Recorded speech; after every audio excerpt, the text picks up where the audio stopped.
Morning to all. I'm very happy to see you with this video because it is very interesting topic.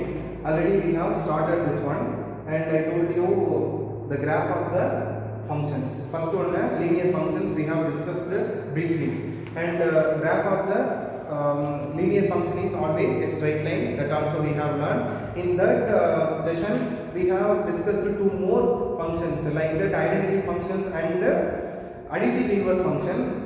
They are comes under the topic of linear functions. Okay, so the identity function and the additive inverse functions graph also a straight line. Okay, so now let us move to the next one, modulus function or absolute value function.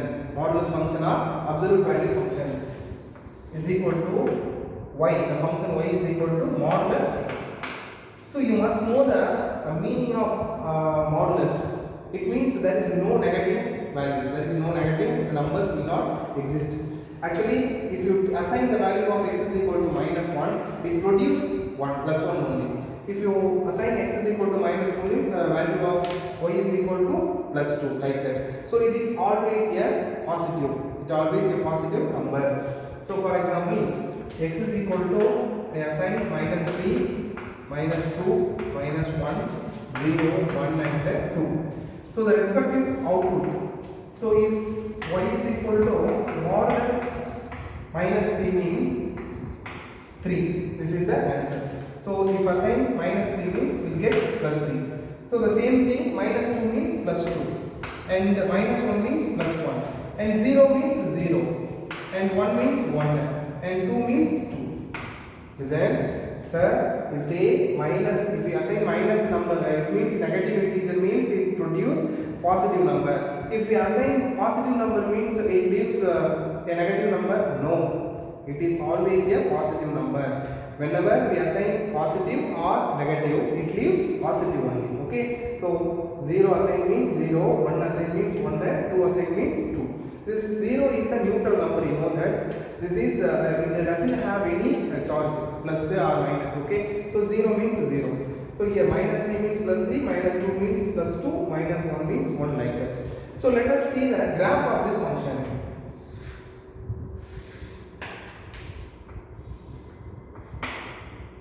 Now we are going to verify, does it shows a straight line or not.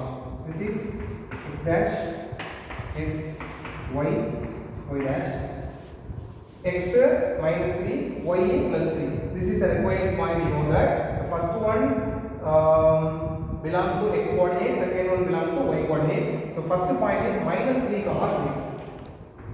-1, -2, -3, -4, 1, 2, 3, 4, 1, 2, 3, 4, 5, -1, -2, -3. Okay, so the first one -3, 3. Second one -2, 2. Third one -1, 1. Next is 0, 0. 1, 1. 2, 2. Okay, let us plot these points. -3, 3. This is -3. So x and y +3. So it should be here. The point of intersection is here. Okay, so -3, 3. Next one -2, 2. -2. This is +2. The point of intersection is here. This is -2, 2. Next one -1, +1. -1, +1. This is the point of intersection. -1, 1. Okay, next is 0, 0. Then 1, 1. This is 1. This is +1. This is the point of intersection. Next is 2, 2. Like this. 1, 1. So if we join them, what do we get?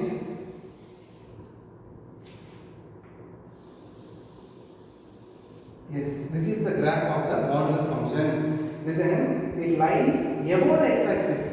It won't be below the x-axis. Okay, actually this is x-axis means the graph of the modulus function lies above the x-axis. I hope you understand this. this is x-axis means the graph of the modulus function is lying above the x-axis. So this is the graph of the modulus function. I hope you understand. And one more important, domain and the range. Domain means input,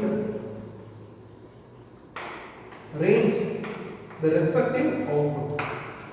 Okay, the domain is the real number. In real number, we can take any numbers for the domain of modulus function. So domain is equal to real number. What about the range? Look at this. The range is 3, 2, 1, 0, 1 and 2. So range is equal to 3, 2, 1 and 0. This is the range of this function. This is always positive. Okay, so it won't be negative. Okay, so it will not be a negative number. So range is a real number except integer, except negative integer. Range is the real number except it means negative numbers. Negative numbers. So we can write it as range is the non-negative integer. So the range of the modulus function is the non-negative integers. Okay. Next, quadratic function. This one you have learned in graph. 8 mark question you have learned, and the quadratic function graph is a parabola.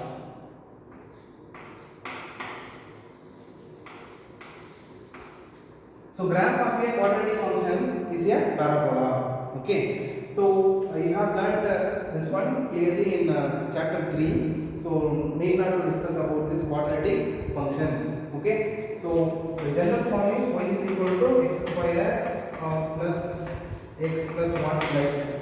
Okay. Whatever it is we can use. So this x square is the actually the 2 is the highest power here. So this 2 is the degree of this equation. So this is the quadratic function. Y is equal to x square plus x plus 1 is the quadratic function.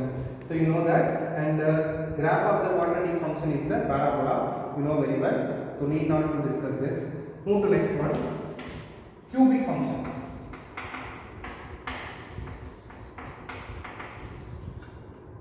We can take this example. Y is equal to x cube.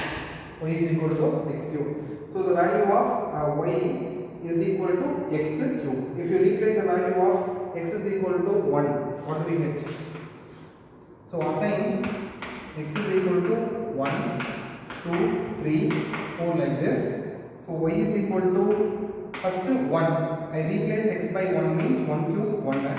So the value of y is equal to 1. And 2 means 2 cube.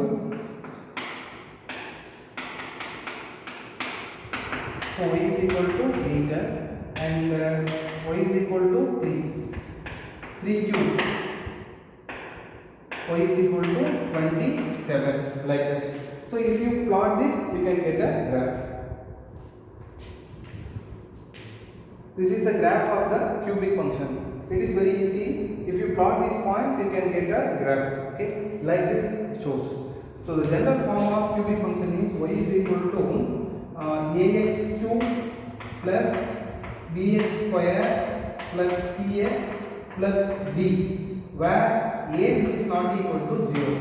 If a is equal to 0 means this term will not be exist. That's why they said a which is not equal to 0. Okay, this is the general form of cubic equation. Like we can say quadratic function. Quadratic function y is equal to ax square plus bx plus c.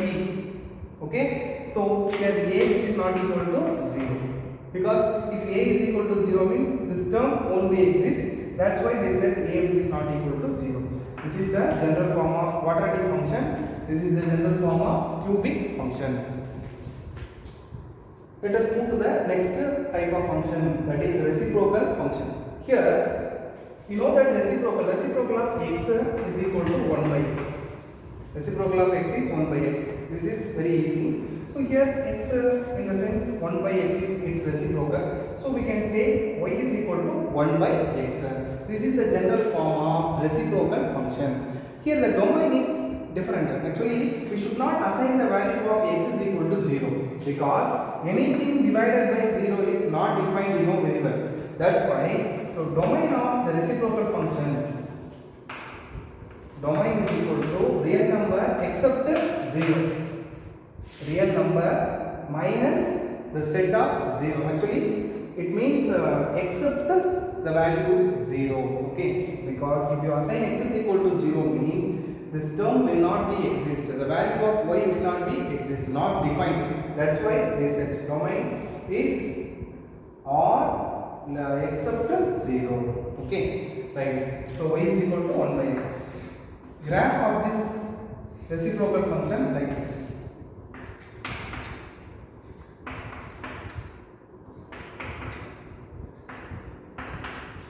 You can draw the graph very easily. I told you, if you assign the value of x, you can get the respective value of y. You can take the input is x coordinate and the respective output is y coordinate. After taking the point, you have to plot in the graph sheet. Then you can get a graph. Okay. This reciprocal function graph seems like this. Okay. So next one, constant function. We know that constant, there is no variable. Actually, x is equal to 0. This is constant equation. Yeah, I'm sorry. 1, 2, 3, whatever it is. Okay. So these are constants. So except if the equation doesn't contain variable, that kind of equation is called a constant equation. So like the constant function y is equal to c. The c refers to constant, whatever it is, 5, 6, 7, minus 1, minus 2, whatever it is. So y is equal to that number. It is a constant function.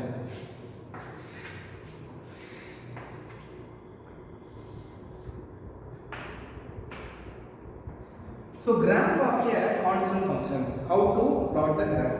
So y is equal to 5. X may take different values, but the value of y is always 5 in this case. So 1, 5, 2, 5, and minus 1, 5, 3, 5, like this. If you plot these points, minus 1, 5 means this is minus 1. You can take this as 5. So minus 1, 5. This is the point. Minus 1, 5. Then 1, 2, 3, 4. So next 1, 5 means this is 1, 5. 2, 5. If you join them, you can get a straight line. This is the graph of the constant function. It is either parallel to x-axis. It is either parallel to x-axis. Actually, above x-axis or below x-axis. If y is equal to plus 5 means above x-axis, y is equal to minus 5 means below x-axis. Okay. So this is called a constant function. It is showing a straight line either above the x-axis or below the x-axis. Okay. So constant function range of the constant function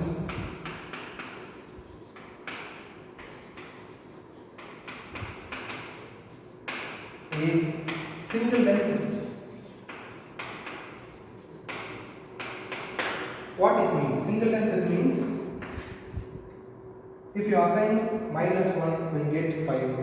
Assign 1, 5, 2, 5. So this 5 is the single number, you know that.